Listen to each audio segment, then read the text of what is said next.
Hello नमस्कार दोस्तों, मैं आपका दोस्त रायचंद बिश्नोई। दोस्तों, ये कहानी है एक लालची पंडित और एक गडरिये की। एक बार राजा भोज के दरबार में एक प्रश्न उठा कि ऐसा कौन सा कुआं है जिसमें गिरने के बाद इंसान कभी बाहर नहीं निकल सकता। काफी समय बीत गया पर इस प्रश्न का कोई जवाब नहीं दे पाया।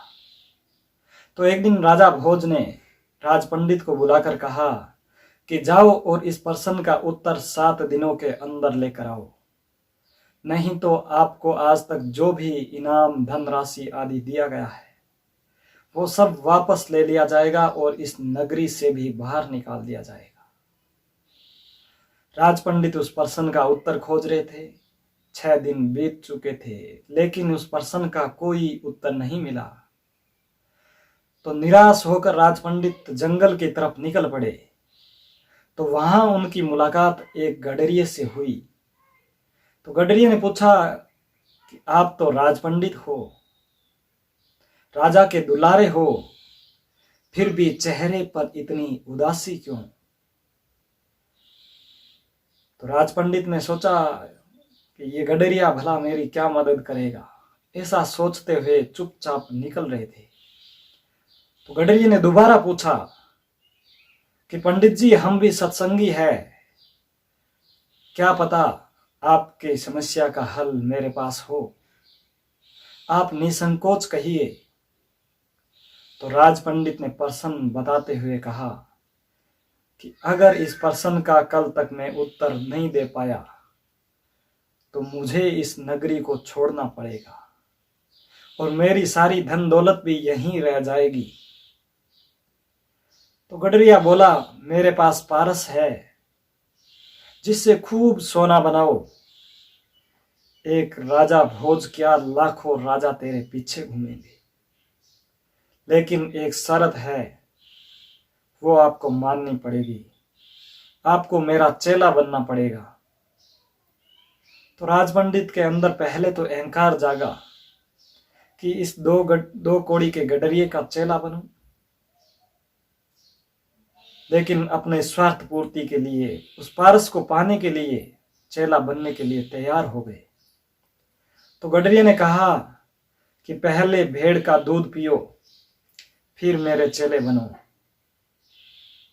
तो राज पंडित बोले कि ब्राह्मण हूं और यदि भेड़ का दूध पीऊंगा तो बुद्धि मारी जाएगी, बुद्धि भ्रष्ट हो जाएगी, मैं दूध नहीं पीऊंगा। तो गडरिया बोला, जाओ, मैं पारस नहीं दूंगा।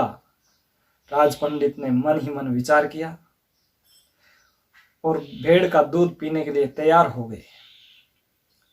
तो गडरिया फिर बोला, अब तो पहले मैं दूध को झूठा करूंगा, फिर तुम्हें पिलाऊंगा। तो राज पंडित ने कहा, हद पार कर रहे हो तुम।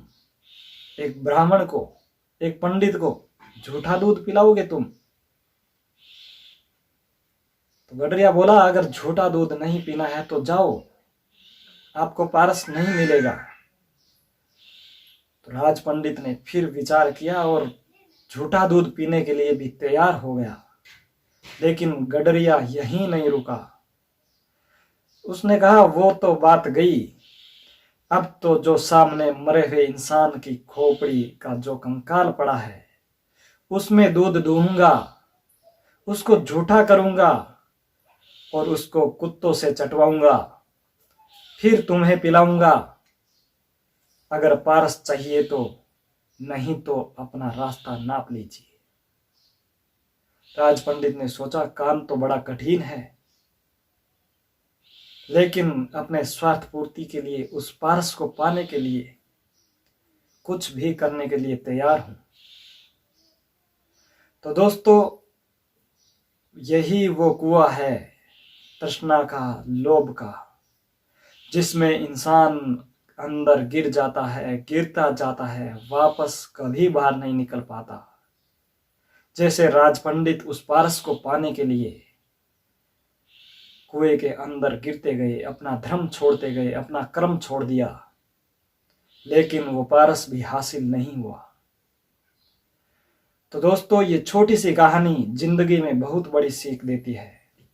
अगर हम अपने धर्म को छोड़कर, अपने कर्म को छोड़कर इस लोभ रूपी कुएं के अंदर गिर गए तो वापस बाहर नहीं निकल पाएंगे और हासिल भी कुछ नहीं होगा। इसलिए जीवन में अपने धर्म के मार्ग पर चलिए, अपने कर्म करते रहिए, लोभ रूपी कुएं से बचिए। जय हिंद, वंदे मातरम।